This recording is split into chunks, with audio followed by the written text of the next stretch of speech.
We are looking at how to pronounce this word, as well as how to say more interesting words in English, so make sure to stay tuned and consider subscribing.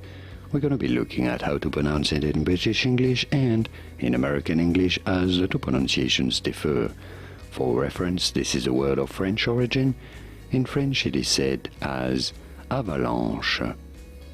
In British English it is usually pronounced as avalanche. Avalanche. You do want to stress on the first syllable. In American English, however, it is usually pronounced as avalanche. Avalanche in American English versus avalanche in British English. Did you get this? Was this any helpful? Let me know in the comments and by using the like button. Here are more videos on how to pronounce more words in English whose pronunciations aren't exactly always obvious. I'll see you there to learn more. Thanks for watching.